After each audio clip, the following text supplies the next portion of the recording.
और मार्गशीर्ष के केशव हैं, पौष के भास्कर देव हैं, और माघ के बेड़ी माधव। माघ में जब स्नान करते तो बेड़ी माधव का पूजन करते, चैत्र में गोविंद का पूजन होता है, वैशाख में मधुसूदन का पूजन होता है, और जेठ के महीने में वासुदेव का पूजन होता है, आषाढ़ में लक्ष्मी नारायण का पूजन, श्रावण में श्री विष्णु का, भाद्रपद में राधा दामोदर कृष्ण जन्माष्टमी आती है, आश्विन में रामलीलाई होते हैं, राम का पूजन होता है। तो इस तरह से अलग अलग महीनों के अलग अलग अधिष्ठात्री देवता हैं, वही विष्णु हैं। शास्त्र नाम है, हजारों नाम वाले हैं, तो इन नामों में से 12 मासों के 12 देवता यही हैं। तो तब भगवान विष्णु कृष्ण से कह रहे हैं कि इसका कोई अधिष्ठात्री देवता नहीं है, ये अधिक मास है, मलमास है, निंदनीय है। हे वंशी वाले, अधिक मास के दुखों को मैं सुना रहा हूँ, सुनो। इसका कोई अधिष्ठान नहीं है, अधिष्ठात्री देवता नहीं है, कोई इसका मालिक नहीं है। इस बात का इसे महाकष्ट है, और इसीलिए इसे लेकर मैं यहाँ आपके पास आया हूँ।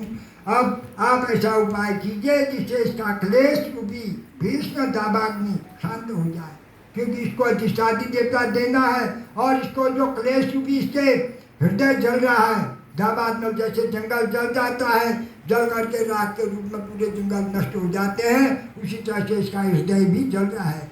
तो इसकी जो ये दक्षाग्नि है, इसको आप शांत करें, इसको अग्नि को आप शांत करने का उपाय आपके हाथ में है। यह अधिक मास सूर्य की संक्रांति से रहित है, तो इसमें एक ही महीने में 2 अमावस्या पड़ती हैं। अब अमावस्या से अमावस्या कोई संक्रांति होती है, तो यह निंदित संक्रांति मानी जाती है, इसीलिए इसको कोई अधिष्ठात्री देवता नहीं मिलता है। जब अधिक मास आता है तो अक्षरतया चतुर्दशी या अमावस्या के दिन चतुर्दशी होगी बड़े प्रातः काल, तो जिसमें सूर्य उस राशि में संक्रमण करता है, उसमें संक्रांत लग जाते हैं। ऐसे लास्ट में भी संक्रांत होगी, तो इस तरह से तब यह निंदित बगैर सूर्य की संक्रांति का मास इसको माना गया है, और यह तभी मलिन मास कहा गया है। 2 अमावस्याएं आती इस महीने में। अधिक मास जब आता है, नहीं तो हर महीने में एक पूर्णमासी और एक अमावस्या आती है, तो जब अधिक मास आ जाता है तो अधिक मास में 2 अमावस्या आती है, मल मास में 2 पूर्णमासियाँ आती है, अधिक मास में 2 अमावस्या पाती है, तो इसलिए तभी अधिक कहा जाता है। और इसके अधिष्ठात्री देवता कोई नहीं है। और मैंने आपको बता दिया है, सौर मास की गणना से ही अधिक मास बनता है, चांद्र मास की गणना से। सौर मास और चांद्र मास जो चलते हैं हमारे पंचांग में, फ्लेम्स वाले चांद्र मास मानते हैं, पूर्णमास से पूर्णमास को महीना मानते हैं, हम सौर मास मानते हैं, संक्रांत से संक्रांत बसंत तक का महीना मानते हैं। तो सौर मास में तो कोई गते क्षय नहीं होता है, न कोई गते बढ़ता है। किसी ने 2 गते या 5 गते या 6 गते, आज कल भी 6 आज भी 6 गते नहीं होगा, मगर तिथियाँ क्षय होना या बढ़ने का काम करते हैं। जैसे कभी तो पूर्णमासी प्रतिपदा, तो द्वितीया, पंचमी, अष्टमी, अमावस्या 2 तिथियाँ होती हैं। तो तिथियों के घटने और बढ़ने से तब ये 13वां महीना कितने समय में आता है? 32 माह 16 दिन 4 घड़ी में इस मास की उत्पत्ति होती है, यानी 2 वर्ष 8 माह 16 दिन 4 घड़ी में यह हमेशा आएगा। तो ये सावनी में नहीं पड़ता है, और इसको मैंने आपको कल भी बताया था, आज भी बता रहा हूँ। ये चैत्रादि मासों में कितने महीने तक पड़ेगा? बैसाख, जेठ, आषाढ़, सावन, भादव तक ही पड़ेगा। उससे आगे को अधिक माह, फिर मलमास पड़ेगा। अगर आगे जाएगा तो मलमास पड़ता है। और यही महीनों में गते ज़्यादा भी होते हैं, कोई 21, 30, 32 ऐसे गते जाते हैं। इस वजह से अधिक मास इन्हीं महीनों में पड़ता है। तो कोई जरूरी नहीं है कि आगे मलमास आएगा। आज से 32 वर्ष 16 दिन 28 घड़ी में 4 घड़ी में फिर अधिक मास आएगा, तो वह सावन में नहीं आएगा। वह गणना में बैसाख भी जा सकता है, जेठ भी, आषाढ़ भी, किसी महीने भी जा सकता है। तो तब भगवान वैकुंठधारी कृष्ण भगवान से कह रहे हैं कि इस मास में का ये मलिन है, अधिक मास है, सूर्य के रहित है।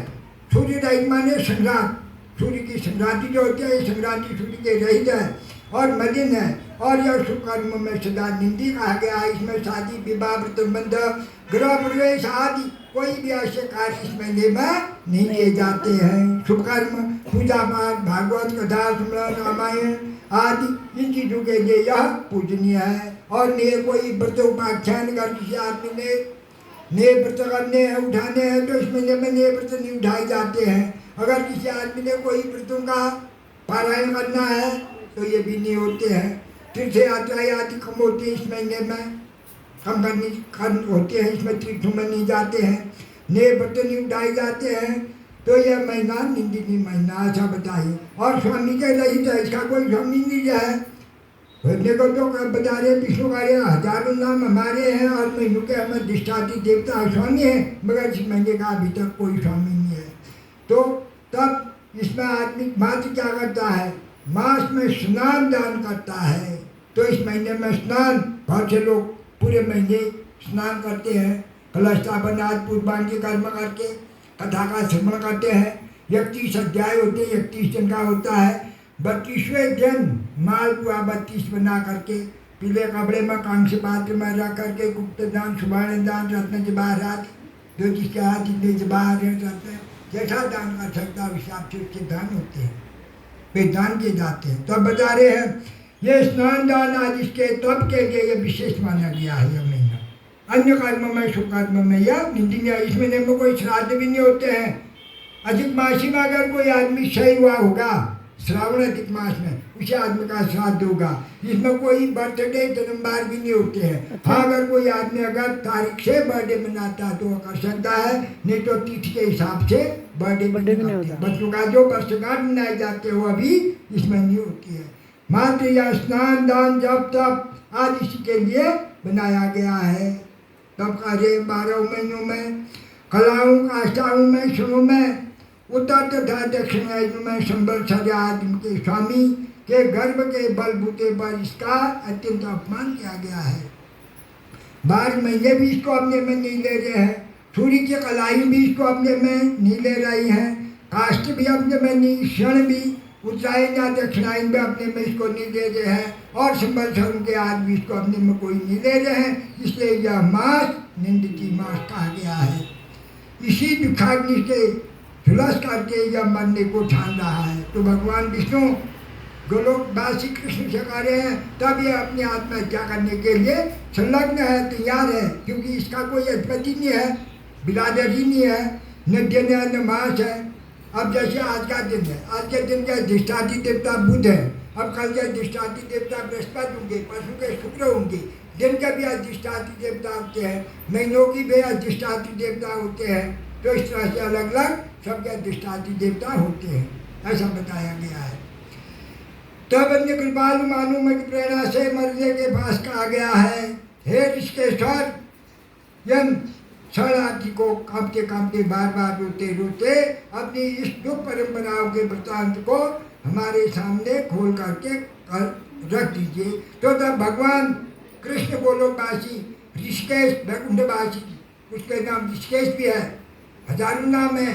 तो तब कृष्ण गोलोकवासी क्या करे, ऋषिकेश यह शरणागत में जो कांपते कांपते यहाँ पर आप मेरे पास मेरी शरण में लाए हैं रोते रोते, तो इसके समस्त दुख पाप वृत्तांत जितने भी हैं आप मेरे सामने खोल दीजिए। इनके पाप को हम दुख को क्लेदित दूर करेंगे।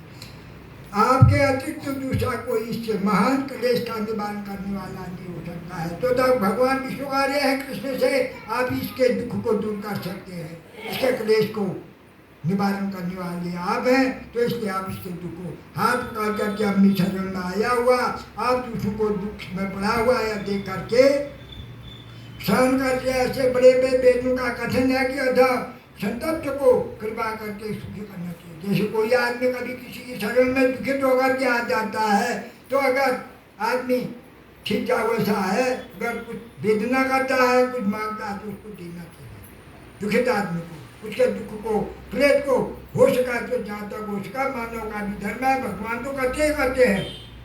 तो दुखित आदमी को अगर कोई सुखी आदमी अगर उसके पास का दुखित जाता है तो उसको दुख को दूर करने का उपाय हरेक मानव का धर्म कहा गया है, हरेक को उसके दुख को दूर करना चाहिए, ऐसा बताते हैं। आपके चरण कमल में आए हुए व्यक्ति की शोभा भागामी कभी कभी होती है, ऐसा वेद विशारद विद्वान लोग कहते हैं। हे जगन्नाथ, कैसे मिथ्या हो सकता है, मेरे ऊपर भी आप दया करिए। तो खुद कृष्ण कह रहे हैं, आप तो वैकुंठवासी, मैं तो खाली गोलोकवासी हूँ, ग्वालों का साथी हूँ, गाय चराने वाला हूँ, गोलोकवासी हूँ। तो आप तो सभी के ऊपर कृपा करने वाले हैं, तो वैकुंठवासी हैं, तो आपकी दया तो सबके ऊपर है हे जगन्नाथ। तो आपकी तो मेरे ऊपर भी दया आपकी है, तो आप इसकी पर दया क्यों नहीं कर रहे हैं, खुदवा कर रहे हैं, क्यों कर्तव्य मूल्य आप ऐसा कर क्यों नहीं कर रहे हैं। तो तब क्या कर रहे हैं कि इति वेद विदो मिथ्या कथन भावी जगत प्रते मदर्थं मद कर्तव्य मे दुखं खनितावण सर्व त्यक्त्वा महायातो यातं ते सफलं कुरु मुहुर्मुहु व्यक्तिं च कदाचित् प्रमुखस्सन्निधो वदन्ते महाप्राज्ञा नित्यं नीतं विशारद इति विज्ञातं भूयायं वाक्यं करुणितो हरि। तो तब क्या कर रहे हैं कि क्या नाम करते हैं, मेरे ऊपर भी दया करने वाले, क्लेश का निवारण करने वाले हे भगवान, आप ये मेरा आना सफल कर दीजिए। तो वह कह रहा है क्लेशित मास जो है, रोने वाला, क्लेदन करने वाला दुखी मास जो है, भगवान कृष्ण कह रहा है कि आप मेरा क्लेदन, मेरा यहाँ आना आप सार्थक कर दीजिए।